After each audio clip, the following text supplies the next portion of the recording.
We've got some massive breaking Bengals news for you guys today. Told you guys we would be back for another video today. The Bengals and Trey Hendrickson have officially agreed to not a contract extension, but it is a new deal here for Trey Hendrickson. He gets a $14 million raise, bringing his base salary for the 2025 season up to $30 million. Adam Schefter tweeting this out just a couple of minutes ago. Basically, the biggest thing about this is Trey Hendrickson is going to be an unrestricted free agent after this season. So it is not a multi-deal contract extension that I know pretty much every Bengals fan out there wanted for Trey Hendrickson. Trey Hendrickson wanted that guaranteed of a couple of years, and the Bengals just weren't willing to budge for this one. So they come to a compromise here and just give him a pay raise here of $14 million, bringing that base salary up to $30 million a year. Make sure you guys are subscribed right here to Bengals Breakdown. We'll continue to keep you guys updated on all things Bengals news. The Trey Hendrickson saga is over. He will be out there for the first game of the 2025 season, and we'll continue to keep you guys updated on some roster cuts as well, because actually right before this news broke, we were about to film a roster cuts video for you guys because the Bengals did also cut 12 players before this Trey Hendrickson news came out. So do not miss out. Make sure you guys are subscribed right here to Bengals Breakdown. That's youtube.com/Bengals TV. All right, so when it comes to this contract situation now, this deal that the Bengals and Trey Hendrickson have made, I think this is a good thing for Trey Hendrickson, but it is definitely not a good thing for the Cincinnati Bengals.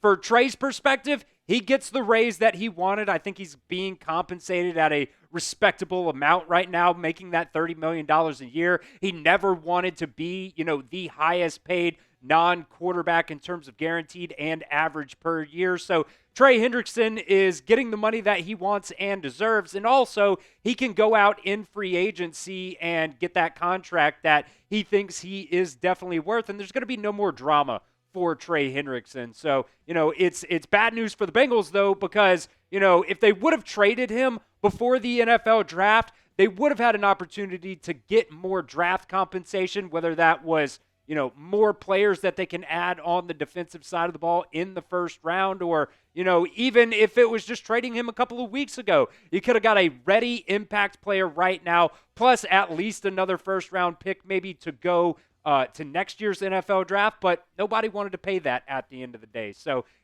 good news for Trey Hendrickson. He gets his money in the next year. He can go out and get whatever deal he wants or can get, but it's going to be bad news for the Bengals as a franchise, and unfortunately, it's also going to be some bad news for Bengals fans, considering Trey Hendrickson is going to be playing his final season here with the Cincinnati Bengals.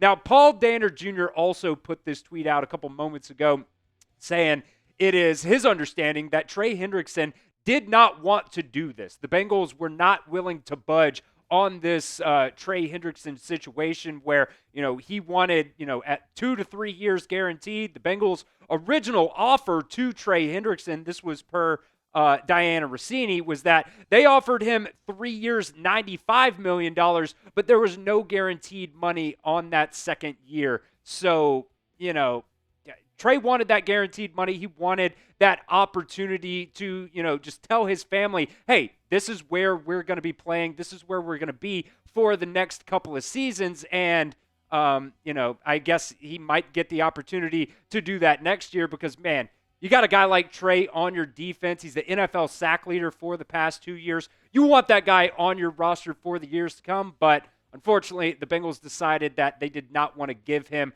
multi-year guaranteed money, and I think that's just very, very unfortunate for the Bengals, as a franchise and for the fan bases as well. So let me know what you guys think about this Trey Hendrickson deal. Are you happy? You disappointed? You mad? Let me know what you guys think down at the pinned comment of today's video. Type H if you're happy. Just Trey Hendrickson's getting his deal. He's going to be out there for the first game of the season. Or D, you're disappointed. He's going to, play this year, but at the end of the day, he is not going to be a Bengal in the 2026 season. Let me know what you guys think down at the pinned comment of today's video.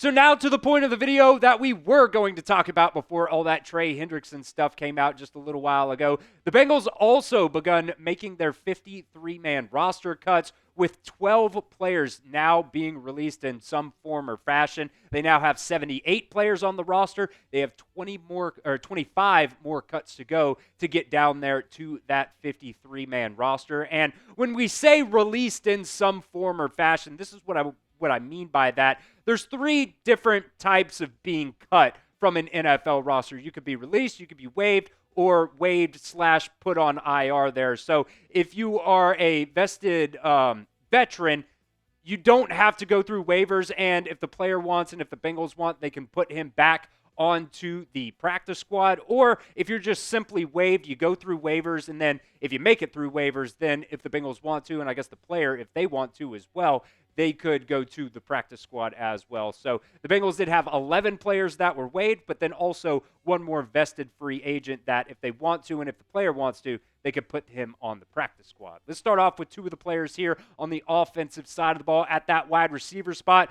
Cole Burgess and Rashad Owens have both been waived by the Cincinnati Bengals here. And I'll start off just by saying this as well. I don't think any of these guys are really going to be a surprise to anybody out there that they ended up getting cut from this Bengals roster. Cole Burgess played 51 snaps in the preseason. Rashad Owens played 56 snaps in the preseason. Neither guy really got an opportunity to shine. Both of them got 5 targets, but they only had 2 receptions each on those 5 targets. So not really a ton of impressive stuff from both of those guys in the preseason. So that makes, as of right now anyways, the Bengals have 10 guys left in their wide receiver room, and I would assume there's going to be some more cuts coming down the wire for this wide receiver room. In my opinion, right now, I think it's going to be your starters right there with Chase Higgins and Yoshi, and then I think it's going to be Jermaine Burton, Charlie Jones, and then Mitchell Tinsley ended up making this team strictly for that wide receiver position. I think Isaiah Williams is also another guy that might be able to offer you some special teams value as well. I think he's kind of that one wild card left right now in this wide receiver room. So let me know down in the comments section, does Mitchell Tinsley make this Bengals 53-man roster? Let me know what you guys think. Type Y for yes or N for no down in the comments section of today's video. 2 more players here on the offensive line, Andrew Rame and Andrew Stuber, the double Andrews, getting waived by the Cincinnati Bengals here. Let's start off with Rame. Thought in that first game versus the Eagles, he just did not look very good at all. Played 49 snaps versus the Eagles, 44 snaps against the Commanders, and then only played 14 snaps against the Colts in that final preseason game. That one's not really that big of a surprise to me at all. Andrew Stuber as well. He played 24 snaps versus the Eagles, 49 against the Commanders, and then only 38 against the Colts. The one thing about Stuber, though, he did have a little bit of flexibility for him. He played both at left guard and right guard this preseason for the Bengals, but I think, you've got that guard depth right now. Cordell Volson is going to be out for the entirety of the season. I honestly thought Jalen Rivers played really, really well the other day versus the Colts and all the snaps that he got in that game for them. See what happens with Lucas Patrick. Cody Ford was a little bit banged up, but I think, he's going to end up making this roster. I'm not even sure about Lucas Patrick at this point. I kind of thought Cody Ford had played a little bit better than him, and I also kind of thought Jalen Rivers played a little bit better than him as well, but the Bengals might end up keeping him for depth along the offensive line, and there's also Dalton Reisner out there that the Bengals still, haven't signed yet. So we'll see what happens there, but there's definitely going to be some more roster cuts on this offensive line as well. Now to the quarterback spot. Peyton Thorne has also been cut by the Bengals. This one should not be a surprise to anybody. Only played 18 snaps versus the Colts this preseason, and unfortunately, he just did not look very good at all. Went 4 for 7 for only 41 yards. Was kind of, the first couple snaps that he took out there, he was, right under center, and he was tripping over himself as he was, trying to get the snap and, give it off to the running back. So not really a surprise at all there that Peyton Thorne ends up getting cut. And then Quanley Conley also getting cut from that running back room. Versus the Colts, he did have 7 carries for 28 yards and a touchdown, so he was averaging 4 yards per carry in that game. But I think when you got guys like Kendall Milton and Gary Brightwell that are ahead of Conley anyways, he was a UDFA, so a lot of the times UDFAs really don't make the roster unless they really go out there and, prove their worth. I think the only path to the Bengals 53-man roster for Conley was going to be on that, special teams unit. And, I think Milton and Gary Brightwell probably beat him out, well, definitely beat him out at this point, from that perspective. We'll continue with some of the defensive cuts here in just a second, but today's show is brought to you by Prize Picks. Football season is almost here, and college football is officially back. So don't miss any of the action this season on Prize Picks. I personally use Prize Picks for so many different types of sporting events, whether it's football, baseball, basketball, college sports, MMA, boxing, and so much more. Prize Picks is a ton of fun, and if you guys know ball, you can win real money all season long on Prize Picks. Like I said, college football is back, and we went with a power play for the first game of the season for Ohio State versus Texas. Arch Manning went with a more than 1.5 passing touchdowns for him. Also, Jeremiah Smith, 49.5 receiving yards, went with a more than. And then Julian Sayin went with the more than on half a touchdown on that as well. It's going to be his first start for the Buckeyes, so there might be a little bit of growing pains there with Julian Sayin. But I do think Julian Sayin is going to be a real dog out there for the Ohio State Buckeyes.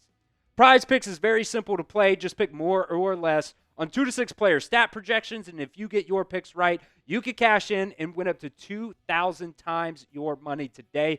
Prize Picks is the best way to get action on sports in more than 40 different states, including California, Texas, Florida, and Georgia. So download the Prize Picks app today and use promo code CLNS to get $50 in lineups after you play your first $5 lineup. That's promo code CLNS to get $50 in lineups after you play your first $5 lineup. That link is down in the description of today's video. It's also going to be down at the pinned comment of today's video as well. It's Prize Picks. Run your game.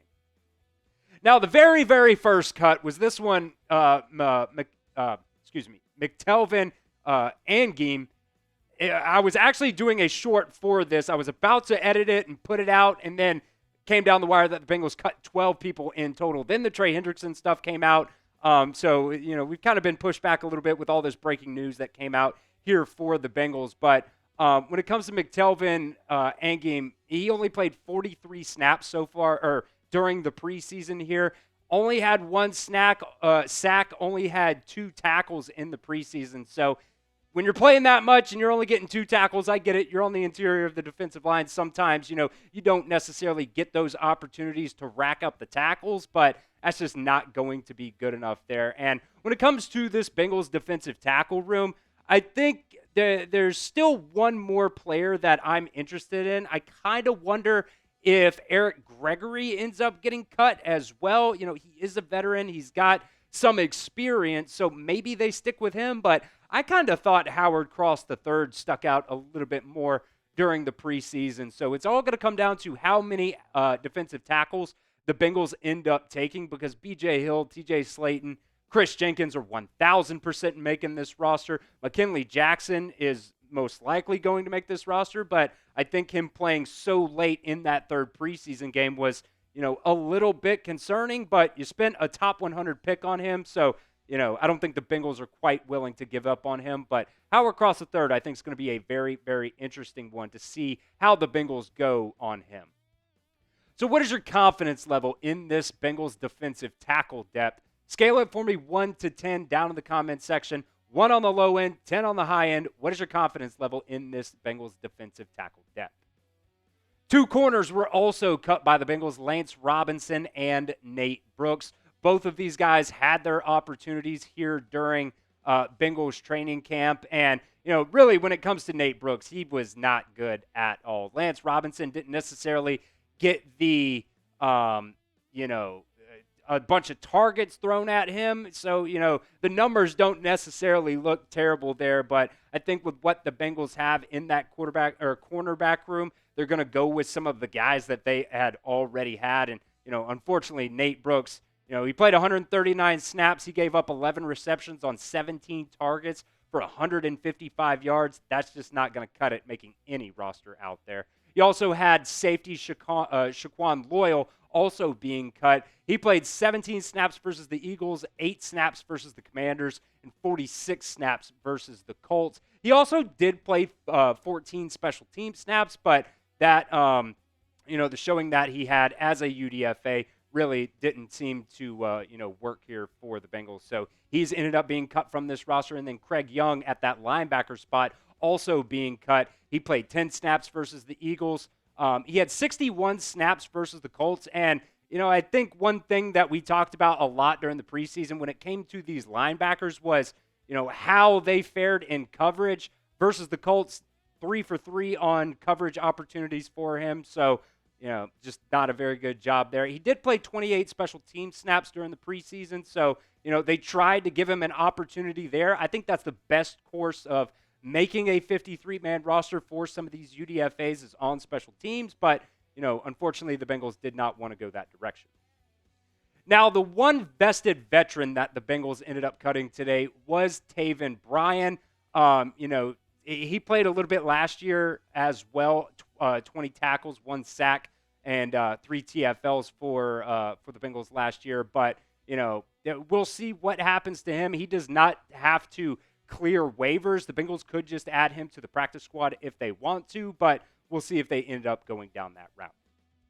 So would you add Taven Bryan to the Bengals practice squad? Let me know what you guys think down in the comments section. Type A for yes or B for no.